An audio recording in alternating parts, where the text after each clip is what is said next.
Hi Liberty. We've got a story we'd like to share. Not necessarily part of Lockdown, but a bigger view on finances and obedience. To give a bit of background, I came into our marriage in 2018 with a substantial amount of debt from loans I'd taken to finance businesses pre-being saved and after being saved. That didn't work out. So it was a considerable amount, but I had a loan schedule and I had repayments with the bank, so we thought it was manageable. But over the last 2 years, I've not stuck to the debt repayments, so we haven't got out of that debt. And because of being a new family and trying to figure things out and make a plan to provide as the father of the house, we've increased this credit here, taken a loan to cover this, done this, and that debt had increased over the last 2 years. And it's a considerable amount. So I wasn't doing anything to stop it. At one point, I really got convicted about it, and we stopped our tithing in order to start getting out of debt. But that fell by the wayside, and we ended up not tithing and not getting out of debt. And I took a cycle one morning a couple of weeks back, and I felt I was in such a good place with God as I headed out along this road, and it sort of culminated in a bit of a hill that I hadn't done before. And I was just praying and worshiping, and I was just feeling, that thin space. And I got to this hill and I was climbing it, and the whole time was two thoughts of turn around and then go on, turn around, go on. And I didn't know how long it was going to be, and then all of a sudden I got to the top of it, and I'd made it. And as I turned around to come back towards home, I felt God saying, like, this is the challenge. There's a challenge in this thing of this doubt and encouragement that we have, like two voices in our head, and it's the one that we listen to that matters. And as I was driving along Beach Road, my mind went to our finances, and specifically this debt. And as I was driving past friends of ours, Danny and Niels' flat on Beach Road that they were moving out of, I felt him ask, what are you willing to give up for me to set you free? Which was, the good Christian response, everything, I'll give up everything. And that's when I drove past this 2-bedroom flat, and I really felt God say, is that true? And as I contemplated this further along the ride, I wasn't ready, because we have 2 dogs, we had 2 cats who we absolutely adore. We're such an animal family, and to give them up to move into a smaller place was like, that's what stopped us before. It was just like, no, we don't really want to have to give up our animals. And he said, well, then you're not willing to give up everything to walk in obedience. So I was super challenged, and if I came to the point of, okay, I'm ready to give that up, what else must I give up?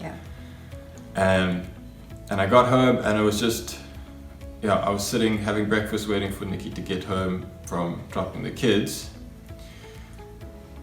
So I get home, and Adie's first words to me is, I've been thinking. Now those words normally stop my heart from beating, because they normally come with a crazy idea afterwards. But anyway, he said that he had this ride, and that he had felt God ask, what are we willing to give up to walk in obedience to him? And we had this conversation about moving to the flat, and it's the first time I've had complete peace about something like this. and about one of Amy's wonderful ideas. Crazy scheme. Crazy schemes. Anyway, so we started talking about it, and we were like, okay.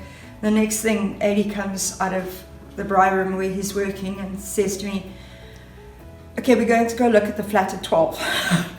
So like, I'm like, okay, still completely at peace, no freaking out. Now for me, that's huge because I suffer from an anxiety disorder. So as soon as there's change, I kind of lose my mind.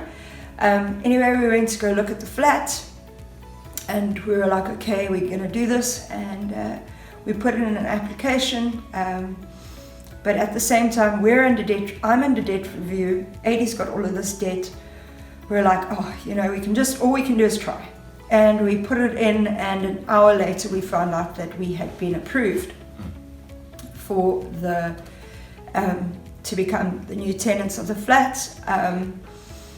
And that was just incredible for us. It was just like, we knew it was God. And another way that I knew it was God is that I'm normally the doer. I'm normally the one who's like, I have an idea, jump on it, you know, whereas Adi wants to think it through, and he's very responsible in that way, and I really respect that about him. But anyway, I walked in and said to him, you know what, this has to be God, because the fact that you had this thought and moved was a real God thing. Entirely, yeah. So, and then we obviously had the fact of telling the kids, and then also having to rehome our animals, which, as Adi said, was next level. Anyway, when I went to go and fetch the kids, I told them that we have a problem and that we're going to have to rehome them because we can't afford them anymore. To which they thought I was serious, but then I had to be serious and say, listen, we've made this decision, we feel God's been telling us to do this, and that we're going to have to give up the animals. To which, we had 2 devastated kids, and so, basically we've been able to have these incredible conversations and like to explain to them that God asks us to walk in obedience, and that sometimes means giving up stuff and sometimes means hard stuff. Anyway, Tuesday morning, woke up devastated. It suddenly hit me that we have to get rid of the animals, and I phoned Noah's gran because she's just also an animal person, and within half an hour our dogs had a home, and they've gone to the most incredible home with scrambled eggs and toast for breakfast on a Saturday. Better than we Yes. prayed with the kids about, we need homes, Lord, for these animals that are better than what we could give. Yes. So then we just had the 2 cats that we had to find a place for, and we struggled and I prayed and prayed and prayed. Nothing was happening about the cats, and then the one day I just felt in my spirit that I must put them to get one of the Heidelberg Animal Rescue people to help. So I messaged them and I said, listen, we've got these 2 cats. In the day I found that the little cat was going to a home. We then were struggling because our older cat is not a cat that you can put with a young cat, and also is very independent, so she's not like incredibly cuddly. Anyway, so a week later I get a message saying we found a home, and I phoned the new owner, and he's this lovely student from Stellenbosch who was looking for an older cat.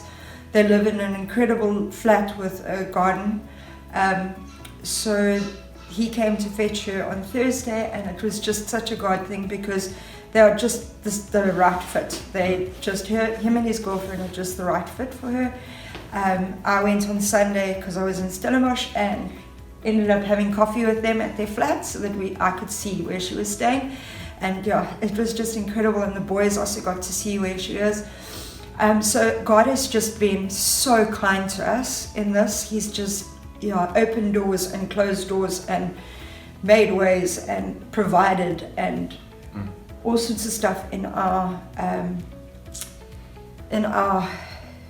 obedience, and even blessed us immensely when I did my tax.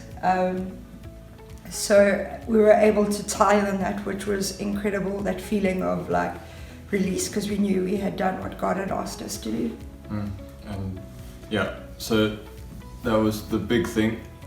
Getting new homes for our animals felt like our biggest thing, and God just answered that. So one of the first steps we took was to get hold of Mick and Inga, our life group leaders, and say, we are downscaling, we need to do this. God's basically rebuked me in the most loving, kind way and said, you need to do this now. So we spoke to them, we had a Zoom call a couple of days later, and we said we'd made the call and taken the flat, we'd given notice, and we need to get our finances together. How do you suggest going about it?